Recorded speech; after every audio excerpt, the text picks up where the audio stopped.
from Tulane's game last week, just because it was such an oddity compared to how the rest of their season has gone? They're playing decent at the beginning and just kind of Memphis got on a roll a little bit, you know what I mean? And it's kind of similar to us, so that we were playing well early on and they kind of caught fire. But like Coach Fritz said, you just got to give them credit, give Memphis credit that they played well. And sometimes that happens. Sometimes somebody plays better than you and you tip your hat and move on. But they've had a good season to this point. He's talked about how, or I guess he was asked yesterday, do you feel like teams will spot any of your weaknesses from that game? Do you guys feel like you could say, oh, well, look at what they did here and we can, maybe poke at that a little bit? I mean, you look at every game. I mean, you look at the games and you're always trying to find weaknesses. They're always trying to find weaknesses in us. That's what we all do all day, watch film, and you try to exploit some stuff. And sometimes you think it's going to work. Sometimes it does. Sometimes it doesn't. It's coaching. But, I mean, we're always trying to exploit stuff. They're so good on the run this year. How big of a test is this going to be for you guys' run defense? Well, it's going to be a big test for us. I mean, we like to run the ball, so do they. I think they're like number 8 or something in rushing. So they're a really good team. They got a running quarterback who can throw. So the team that can run the ball is going to be able to win the game. It's going to win this game. We're both going to try to run the ball. We talked about your defense a lot after last game. You always say how much we always talk about the offense. How nice is it for us to be talking about the other side of the ball for you, for once? It's been awesome. It doesn't happen that often. I mean, it's. I enjoy watching our defense. I mean, I enjoy watching them. Our kids are playing with a ton of energy and a ton of belief and confidence. Playing well right now, but we know, just like Tulane's trying to push their Memphis game, in the back of their minds, it's history, and we're doing the same thing. I mean, we're trying to move on. South Florida's over. The beginning of the season's over. We got to, try to move on to them. You talked a lot last year about how the offense had to do a lot of heavy lifting for the defense and stuff like that. Is it belief and confidence that a really good, strong, sturdy defense brings to the other side of the ball? Like, how does it affect Malcolm and those guys? Well, we weren't very good on offense last year either. I know, but you still said, when one unit's tough, it's... Yeah, but I got great confidence in our defense. I mean, right now we're playing really well. I mean, people are having a hard time moving the ball. We're playing suffocating defense, but this thing is week to week. Just like your opening question, how Tulane last week had a bad week, but they've been playing well up to that point. So hopefully we can keep it going, but it definitely gives our whole team confidence. I think our team loves watching the defense play because they're aggressive and playing with a lot of confidence and exciting to watch. Dovetailing with what Ava was asking, Tulane has defended you very well the last couple of years. They've held you to 191 and 160-something rushing yards, which is a low number for Navy. Why do you think they defend your options so well? Oh, they got a good plan. Just very sound in what they do. They got, very similar to Air Force. Some of the things they do. To me, kind of playing them is similar to playing an academy team from the standpoint of they have a really good plan. It's a 50 plan. Like I said, a lot of similarities to what Air Force does. The coaches, like I said, they have a good plan and their kids execute it well. I mean, it's not a secret. Option football is not a secret, and they have a good plan. Do you think that's because of Coach Fritz's understanding and knowledge of the option? He has maybe a greater knowledge than some coaches who coach a conventional offense. And yes, I mean, that's definitely a big part of it. Their defensive coordinator, he's also been around option football, so he's got a really good plan. I was going to ask you about Jamel Carruthers. I think he's been a revelation. I mean, the guy didn't really play the first few games, and all of a sudden here in the last 2 games, he shows up and he's looking great. What do you think he adds to the team? Just breakaway speed. I mean, I can't remember a time that we've run away from South Florida and people like that. I mean, fullback. We normally get caught. And he took one to the house against them. So it's encouraging to know that we got a guy that's got the ability to take it to the house, and I mean that's always good to have the speed inside.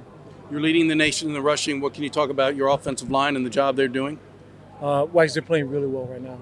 I'm just really pleased with the way we're coming off the football. We're playing with a lot of confidence, and we just got to continue. Just like I was telling Ava, with defense doing a lot of good things. I think we're coming off the ball really well, but we got a huge challenge. this week with the way Tulane plays us. They're going to have a great plan, and so our kids recognize that, and we're preparing hard for this game. Could you specify any offensive lineman in particular that you think have played really well? I think Ford Higgins is clearly the leader of that unit. I think he pretty much plays well every week. I saw that David Forney got player of the game 2 weeks ago, so I got to figure he's been playing pretty well. Is there anybody in particular you think is the engine of that offensive line? Well, Ford's definitely our leader, but they're all playing well. I think their left side with Kendall and Forney, two seniors, are playing as good a football as they've played in their careers. Billy Honecker and Peter Nestowitz are two younger guys that are playing really well. Just when you play well as an offensive line, there's not a person. You have to play cohesively as a unit, Yes. and we're playing really well right now as a unit, and really happy with the way we're playing up front. Ben Fee kicked off. JR had been doing that. What led you to make that change? Well, slight injury, and so hopefully he'll be healthy, but I was pleased with Ben. I thought he did a really good job kicking the ball. He put one out of the end zone. Yes, kicked the ball really well. One bad kick. Right, he had one out of bounds. That was probably my fault. Because I tried to sideline kick. Well, no, we were kicking well, and I just went to him, hey, we were ahead 21-0. The only thing they can do is if you kick the bad ball, just relax and kick it. And he had his worst kick, so You got in his head. bad coach. I should have just stayed out of it. When I didn't say anything, he was kicking well, so it shows you coaching is overrated. But JR's been the holder. You were going to travel 3 kickers, do you think? Whatever it takes to win, Wags. Okay, If he has traveling 3 kickers. What if he has to go at the pilot? Whatever it takes to win. Okay. The American Athletic Conference received a waiver that they can hold a championship game with 11 members. What is your thought on that? It's exciting for our conference. I think it's awesome for our conference, but I think the NCAA sees that we have a legit conference. This is a real-for-real conference, and top to bottom is as tough as any conference. Right, the Big 12 had gotten that waiver before, so why shouldn't AAC? Yeah, so it kind of shows the credibility of our conference, and it's exciting. I did talk to Commissioner Oresco today, and he said they're probably going to be eliminating divisions. Does that bother you, concern you? Not right now. I'm just worried about Tulane. Right. Yeah, we'll worry about that stuff later. And last but not least for me, Dick Vermeil has been coming to some Navy games. He was in your locker room following the game. He's one of the greatest coaches of all time, a great person, too, from all of what I understand about who he is. How cool is it he's a Navy fan? From what Strauss said, he's been to 3 Navy home games, and you're 3-0. Obviously, one of the greatest coaches ever coached, and I just got to remember when he's here, because why would I talk? Just sit down and let the Super Bowl champion coach. But he's an awesome man, humble coach, and it's awesome for our kids to hear from him. Great to have him around, kind of being a Navy fan, huh? He loves coming to our games, and he's been awesome for our program. Well, I think it's interesting. You and Jake are both new to the striker position. You've been coaching inside linebackers, and then you're moving over to striker. First of all, let's talk about it for you. You're a coach all your life, and you probably knew what strikers did all along. But right. How's the change affect you personally? Well, it's always good to learn new things, new positions. So I think that's been good. You're more involved in coverage and stuff like that. So it's been a great learning experience, and so I've enjoyed it. Right. Yeah, it's always good to change things up. And Coach Newberry, I think the striker is a little bit different than the striker may have been in the previous system. So obviously you had to get with Coach Newberry and figure out what exactly he wanted from these strikers without giving away state secrets. Can you just talk about that and having to, because you had to work with Coach Newberry, make sure you implemented with your position group what he was looking for. Right. So, everything's a little bit different. There's a lot of things that were similar to what were done in the past, but there's a lot of things that are, the things are unique and different. So, I work very closely with Coach Newberry, trying to make sure that we're doing things, that we're on the same page with everything. Yeah, because the striker's tied into the safeties and the secondary and all that. Right. Much. So, so we have to all be on the same page. So Jake Springer gets moved up from safety to striker. Obviously, coaching staff felt that he could be an impact player there. In the spring, I saw him making a lot of plays. Just your thoughts on Jake at that position and why you think maybe he's a good fit for that spot. Yeah, he's got some savviness to him, and as long as when he stays focused, he does a really good job. He had 2 weeks that stood out for me as far as his preparation. The Air Force game, he had a great week of practice, played really well in that game. Last week, really did a great job at practice and played really well in that game. So if he stays focused, he's got the ability to rush. We worked on rushing last week. He improved in that. Obviously, had 3 sacks. And he's got a knack for coverage. And as long as he stays dialed in and playing really hard, he can really make a lot of plays at that position. Well, on that front, I think you just alluded to, he's got to maintain focus because he didn't start for a couple weeks. I think Tony Brown, is that correct? Yes. Tony got the start in game 2, I believe, against East Carolina, game 3 at Memphis, I think. Right. So, I mean, Jake has to know that Yeah. Like anything else, like every other position, every other player, you got to work for it. And he's bounced back from that and really, narrowed his focus and really worked hard and has shown great improvement.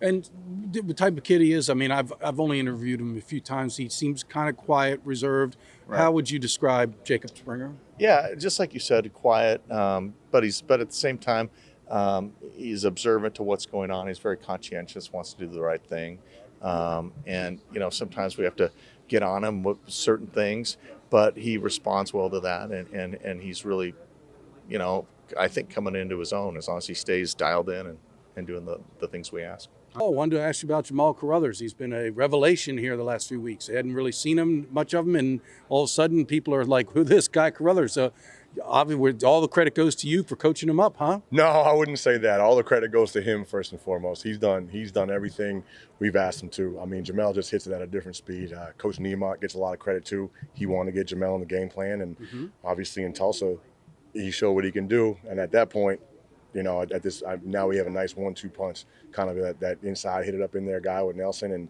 a guy with a little bit more speed with Jamel. But both those guys are just playing at a high level right now. Really excited about that. Obviously, last week, the thing we love most is neither one of them had any ball security issues whatsoever. So take care of that. And, they're both hitting it hard, and Jamel just gets to it when he gets to that next level, man, just hits it at a different speed. So he had been a slot back. He moved in the spring. That's got to be a big adjustment. He was a regular tailback, from what I understand, in high school. I mean, the guy, you saw the numbers. He rushed for almost 4,000 yards in high school. But he was a tailback following a fullback usually. How much of an adjustment was it for him? And when did you sense that he was starting to figure it out? I got to figure that during the spring he had his struggles. He did. Never with any of the athleticism parts, obviously. But I think what speaks volumes to Jamel is that when you really break it down, think about it. I mean, he walked into that. His first day in the meeting room was my first day in the meeting room. So he had no knowledge previous to what was going on, and he picked it up quickly. I mean, he's a really intelligent kid. I think he carries over a 3.0 here. I'm pretty sure about that. But he does a great job, and he picked things up fast. And all the credit in the world goes to Coach Ingham too. He noticed his talent in high school, being somebody that's kind of in between that A back and B back. Yeah, absolutely. And Jamel's got one of those tweener body types here, right, where he's got in between a B back and your traditional B back and A back. But man, I mean, he's tough as nails, and he hits that thing going, and he's very knowledgeable. You tell him once, and he picks it up pretty quickly. So we just want to keep seeing both those guys going in the right direction. So like Coach Niemot said, he's not often that he's seen Navy guys running away from South Florida guys. It's even more impressive when that guy's like fullback and he's pulling away. But, I mean, he has got that extra gear, doesn't he? No doubt. He's got a severe burst to him, and when he gets in the open field, watch out, man. Well, after the game, at the press conference, I said, do you think you'll be Defensive Player of the Game for the Navy, but you are Defensive Player of the Week for the whole conference? What do you think of that? Yes, sir. I think it's an honor, first off, but that means that all my other teammates are doing their job. And like I said many times, it's just when the play comes to you, I trust that all our guys are going to make plays, me, myself. And, everyone did their job, and the plays just came to me that week. It was my turn, so. So let's go back to the beginning a little bit. What led you to Navy? I mean, you're from Kansas City, Missouri. I don't know who else recruited you. I mean, if you hadn't ended up at Navy, where do you think you would have gone? Well, I had a lot of FCS offers and stuff like that, and Some stuff out Midwest? Yeah, like a lot of Missouri Valley stuff, and I just wanted to play big time football, Division I, Single A, and I knew that that's where I belonged. And Navy plays best schedule as anyone else. The American Conference really is like the Power Six because we play,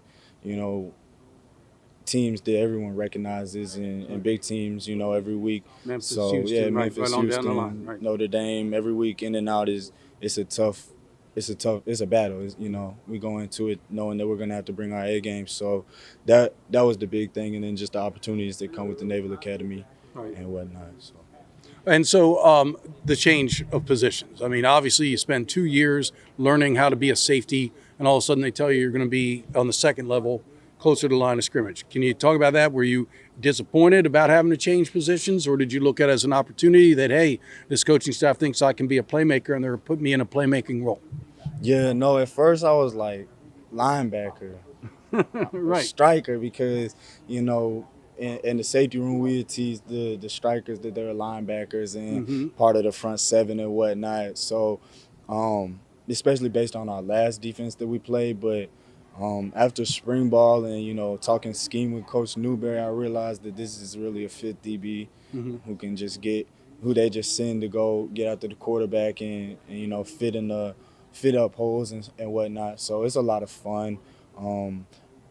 I still laugh when I see linebacker behind my name, but yeah, I feel comfortable in the position. I like it a lot. I presume in high school you were a safety. Safety all the way. Right, true safety. Right, so that's always been your position. Yes, sir. Yeah. Right, but you're still, I'm sure you're asked to cover slot receivers on occasion. That's the whole point of having a guy like you in that spot is if it sets up that you got to cover an inside guy, you're capable of doing it. Yeah, yes, sir. Each play, we get a run pass read first, and you know if I see the tackle set or a quarterback mesh, I'm dropping into coverage first thing and just get hands on number two. It's a lot of times that our position, the strikers, matched up on number two one-on-one and whatnot, or we bracket it with the safety or whatnot. So it's a whole lot of coverage schemes to the position, and I have fun with that a lot. That's one of my favorite things. Yeah.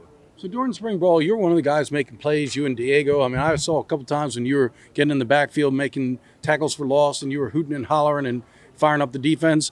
Can you talk about, did you feel like during spring camp you really did get into the role and understand what they want from a striker? Yeah, no, definitely. It was just cool to see. After talking with Coach Newberry, it was cool to see. You know, he was saying that it's a playmaker position. He likes to run his defense through that position, and you know, so I was looking forward to it. And after spring ball, all that plays just kind of fell into my lap, and it was just about making them or not. It was a lot of fun. It's a lot of opportunity at the position. And that's something that I like about it. So now the only downside is that after the first game, you lost your starting job. Tony Brown got a couple starts. Did that had to have motivated you? Yeah, no, it's definitely motivation, but every week's a motivation. You know, Coach Newberry says nobody's spot's solidified, and that's something that we all know, and you got to go earn your spot every week. And our depth, especially at the striker position, is insane. I think that's one of the big things that we have this year is just depth all over. And, you know, there's been a lot of injuries, and guys have stepped up and really played a good role. But, you know, especially with Tony being one of my best mans, you know, the competition between us is I'm already a competitive guy, but the competition between us just makes it that much more fun. So. Well, you clearly responded because Coach Johns just told me that he thinks you had your two best practices prior to Air Force and then this game this past weekend when you played so well against South Florida. You feel like you've dialed in, that maybe that was a wake-up call and you've really dialed in? Yeah, definitely. Yeah, it's just, you know, it's Dick Vermeil was in our locker room the other day, and he said there's no correlation between playing better and working less. So, So the sacks, the 3 sacks, I mean, obviously that's a lot of sacks in one game. How good did that feel? And, you know, just was it a case of being, you know, on your game, or like you said, the plays came to you, you had to make them? plays just came to me. Guys did their job up front. And, the sacks, if you go back and watch the film, the quarterback had nowhere to go with the ball. So I know the guys on the back end were locked up doing their job and just try to just make effort plays and try to keep on pushing to the quarterback, and just kind of fell into my lap.